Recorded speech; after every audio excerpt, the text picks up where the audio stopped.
Live. Sick. What's up, everybody? We're back with round 4 of the MPL online tournament, the Montreal PKMN League online tournament number 7, following the VGC Series 10 rules, which is each player is allowed only one restricted Pokemon on their team, and sorry, no Dynamaxing or Gigantamaxing. Commentating with you today is me, Flip, and co-commentating is one of our artists for our Victory Road badges, Bonogamy. Hey, how's it going? Yeah. As you can see over here, Tiddvicious, to everybody just tuning in, we're following Tiddvicious's perspective of the tournament. So what you're seeing in front of us is the same thing that we're seeing. And right now, as we can see, he's searching for his opponent, getting the round 4 match set up. Well, we know he's playing against a regular person in our tournaments called Mr. Freeze, Ahmed, aka Mr. Freeze. The guy who's known for getting freezes off Ice Beam and Blizzard. Let's see if he'll do that again today. We might just see it. Might as well might as well get a pen and paper ready. We will tally how many times he freezes his Pokemon. Oh boy. I mean, that's how he got his nickname. Yep. Putting on the Glastrier BGM2. I don't know. He just wants to. He's just really trying to jinx himself over here, isn't he? Just to get frozen as much as is possible. Yeah, let's put the music of an ice type Pokemon when facing someone who loves ice types and freezes people all the time. Yeah. Oh man. Ahmed's team is looking a bit more familiar. You know, a Pokemon that you're much more familiar with, right? It's the fourth one. Fourth one. Oh, that's Tapu Fini. That's one of the Tapus from Pokemon's introduced in Pokemon Sun and Moon. So, like how we saw Rillaboom and, how we saw Tapu Koko set up electric terrain. Tapu Fini sets up fairy terrain, which is misty terrain. Which is that Pokemon can't be affected by status conditions. Like, they can't be burned, can't be poisoned, paralyzed. Yeah. Okay. It's what it is. Might see some ice beams coming out of her. We might, honestly. Or we've got Lugia. I assume. Yeah, we've got Lugia, we've got Tapu Fini. I mean, hey, you could also have Ice Beam on Tyranitar if you want. I mean, running a special T-Tar. That would be very unconventional, I guess. Special T-Tar, it's the thing. It's the go-to. Could be. Oh, both of them have already locked in the 4 Mons they're going to pick. And now we'll have the match. Just start.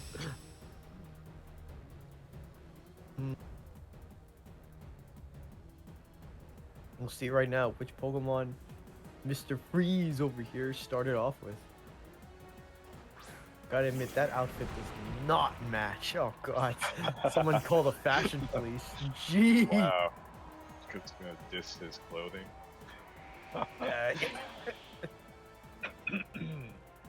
I mean, hey, if you're gonna win, at least look good doing it, right? But what if you win?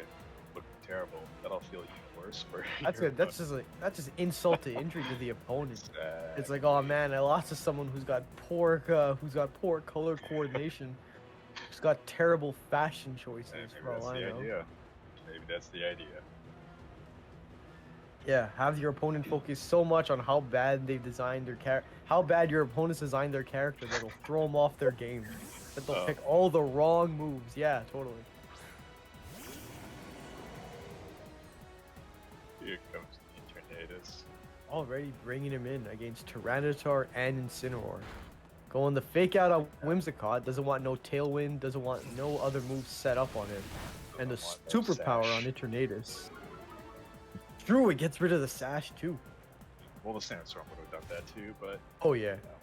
But now there's even more damage on Whimsicott. Yeah. As you can see, everybody but Tyranitar taking damage over here. Yep. What's gonna happen? We got a Rock Dark, we got a Dark Fire. On Mr. Freeze's side, so much for being Mr. Freeze, there's no ice types. And on Tiddvicious' side, we've got a Grass Fairy and a Poison Dragon. Grass Fairy Whimsicott over here going for the protect. The Tornado is bringing out that signature Dynamax cannon once again. And how much damage is it going to do to Mr. Freeze's Incineroar? Ooh, okay, that did a lot. Very much so.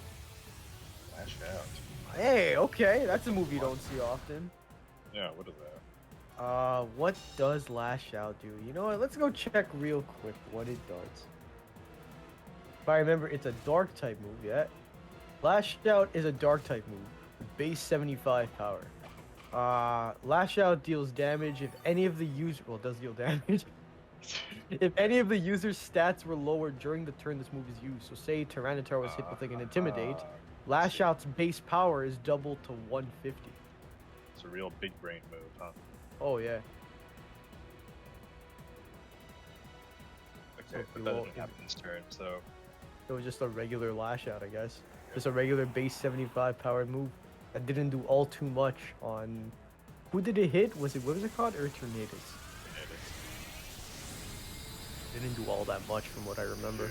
Another Dynamax cannon. Probably not. That's... Oh, yeah. Never mind. Oh,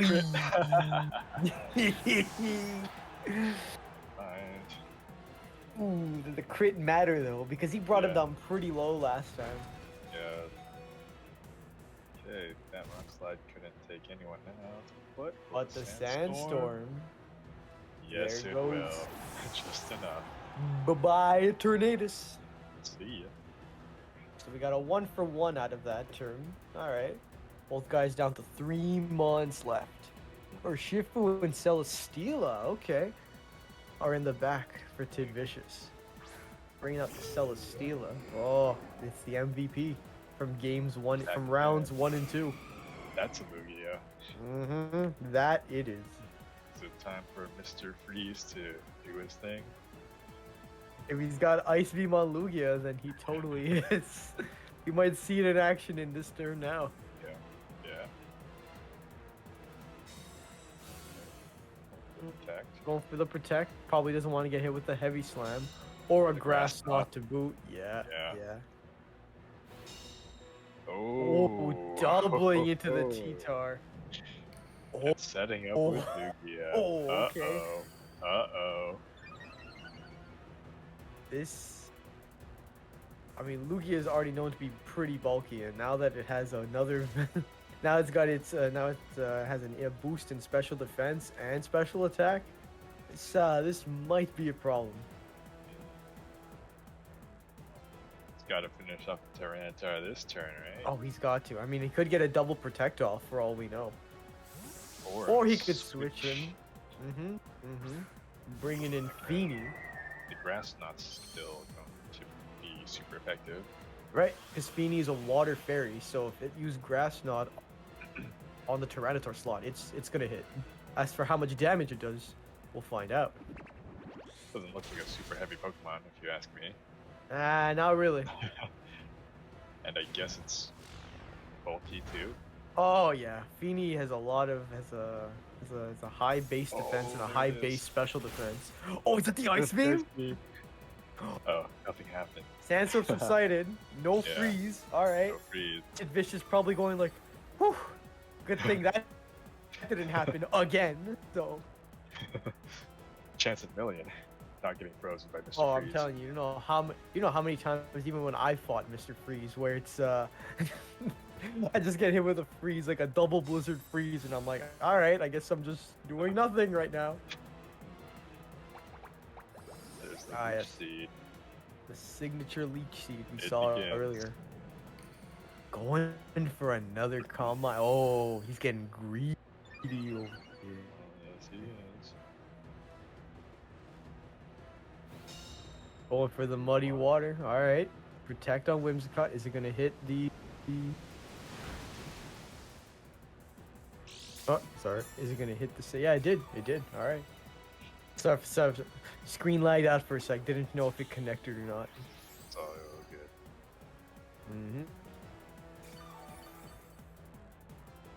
So the Leech Seeding begins. That it is. Tailwind's petered out. So, is he gonna go for it again? Have his Celesteela be the fastest mon on the field? try to finish off the Bufini. I mean, it might be a good idea. Feeney's really, just like Porygon 2, Feeney's really annoying to deal with. There it is.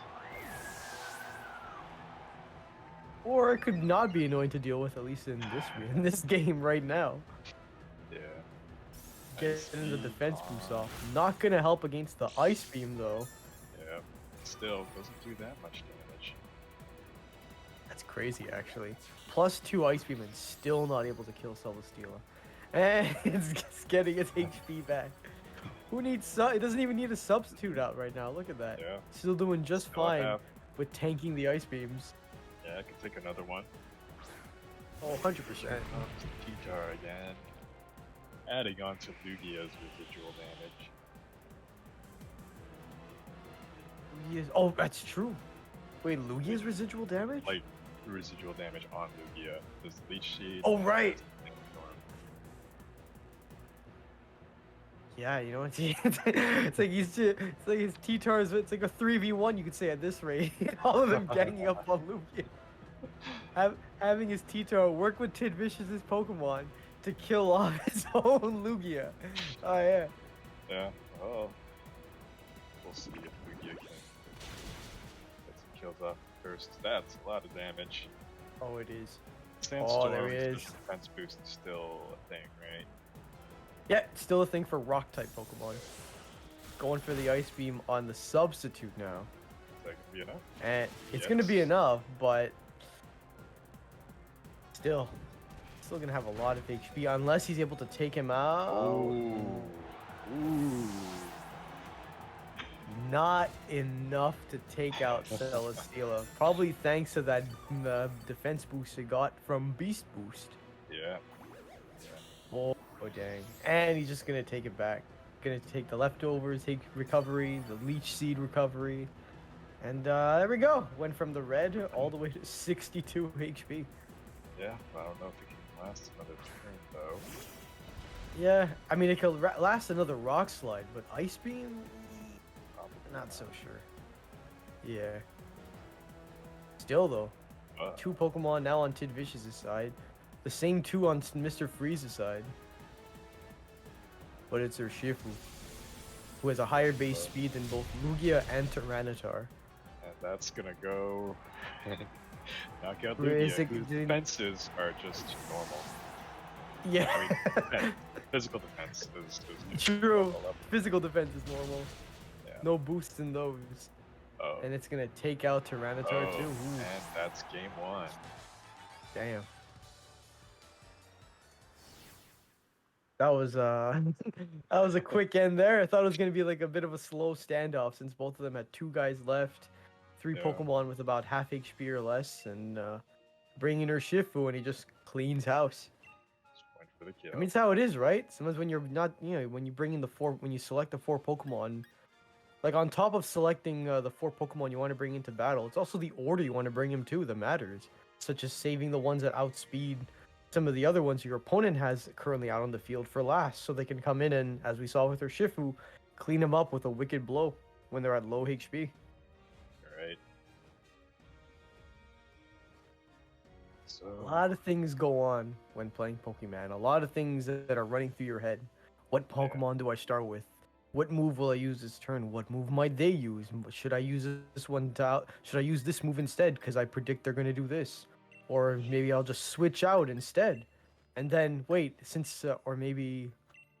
Man, you see what I'm getting at? There's a whole lot of things that can run through a trainer's mind it's when rock, they're, paper, when they're scissors deciding... on steroids. On, you know what? That's a really good way to put it. It's rock, paper, scissors on steroids. What are they gonna send them to?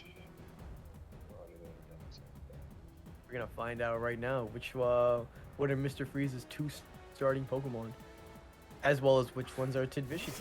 Ooh, Zapdos and Incineroar this time, not the T-Tar. And Whimsicott Eternatus. Interesting. Yeah, bringing out the Intimidate, not really Not gonna gonna do matter on much. Eternatus. Yeah. Or on either of them, really. Yep, since they're both special attackers. Is Incineroar gonna go for the fake out, and Tiddvicious is predicting it? Oh yeah, because he picked Protect on Whimsicott. He just might. Probably wants to get rid of that Whimsicott as much as possible. Yep, there it is. Ooh. Yeah, you called it. You called it there. Dynamax Cannon on who? Incineroar? Or Zapdos. Zapdos. See how much damage that wow. did. Did that just obliterate? Yeah, it just killed him. That just got it. One shot, one kill. Well, I'll be a bit surprised, I guess, because I see a lot of Zapdos that are somewhat bulky, so Yeah, that's I what thought I he thought maybe too. might live with a sliver of HP, but I guess Life Orb Dynamax Cannon with on Eternatus, a Pokemon who has, let's see how much base special attack this guy has. Pokemon with a base special attack of 125, sorry, of 145 is a bit That's too pretty much. high. Pretty high. Yeah, that is. Life orbing that. Oh god, this dude really got a cannon over there. But there's the Tailwind. Oh yeah, now this cannon's moving twice as fast. Uh-oh. That's Tailwind. quadruple effective, isn't it? Yup, that grass man. steel. Oh man. this Eternatus just coming in and just destroying any Pokemon Ahmed brings in his way. Things aren't looking too great for Mr. Freeze. Mm. It's not doing the freezing. That's the issue. No, yeah, no freezing at all has been happening. There's been a whole lot of burning. No, as we saw last turn with Eternatus using the flamethrower on Kartana. That's the name. Not gonna do as much damage though on Tapu Fini since the Water Fairy. But as we saw, he's got another move on Eternatus that's gonna be able to deal with him. The Sludge Bomb. He got some really good coverage on his Eternatus now that I think about it. Dynamax Cannon for a bunch of damage on anything that isn't that is immune to Dragon. Sludge Bomb to deal with those pesky fairies, most of them being very bulky fairies, and and Flamethrower to deal with fire type Pokemon. Oh, that one wasn't a one shot. I mean Flamethrower to deal with steel or grass type Pokemon. Oh. Hey, that did That a lot. hurt. It did. Gotta admit, it did a lot more than I thought. Oh, but still hanging on. Oh, damn. He actually lived that. I gotta admit, I did not expect that. Same here. It's gonna go down next turn when he uses a move, but hey, I think Yeah. Eternatus has done the job already. Look at that. He hasn't done more than enough. He's done, I think he's like killed like what, half of Mr. Freeze's team right now? Like Yeah. 2.8. Yeah. Goes down. Not even letting Mr. Freeze give the chance to knock out Tiddvicious' Eternatus. Having Tiddvicious knock out his own guy. Yeah. Not knocking out the Whimsicott either. Letting him know that, you know what, you didn't take my Eternatus down, I did. I'm in control here. He really is, honestly, as you can see. This is, I don't know any way to put it. He's dominating right now. Yep. But, Incineroar is still pretty tanky, so maybe, What? Can he take maybe a he close might be able combat? to live. I think he did. Failing the Tailwind, because it's already up. Yep. But will he live the close And combat? There you go. And no. Wow, that was pretty one-sided. That was a fast 2-0. Yep. I guess part of it is that, you know, because Tiddvicious, Mr. Freeze, these guys often play in tournaments against each other, and outside of tournaments, I think they have a couple of friendlies too. So maybe when you play with the same people often enough, you know, like as we did when we played Pokemon in the past, you get into their head, kind of know what kind of Pokemon they'll bring, maybe the moves or even EV spreads they'll have on their Pokemon, Oh yeah. as well as what they might be able to do. You might be able to predict, you know, you might be able to predict what your opponent's going to do before they even think about doing it. Especially when you play against the same people so often enough, right? Kind of get into their head without even realizing it. So maybe Tiddvicious used that to his advantage. Just might have.